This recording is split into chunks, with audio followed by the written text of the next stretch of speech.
Well, I didn't get the audio hooked up this time. I think it's because I left my hearing aids hooked up to my Bluetooth on my phone. I need to turn that off so this will work. Anyway, so I'm just recording this in edit.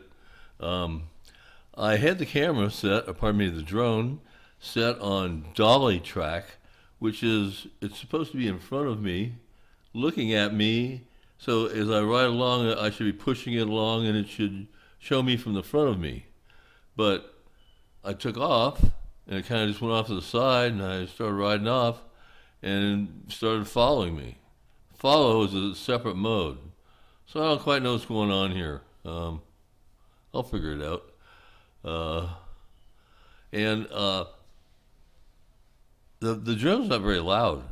And I kept stopping and slowing down because I couldn't hear it. And I thought, oh, damn, the thing's crashed. It's in some neighbor's yard. Someone's going to run over it. I'll be out $500. Well, anyway, it all worked out pretty good. Anyway, the camera looks real nice. Look how pretty the neighborhood looks.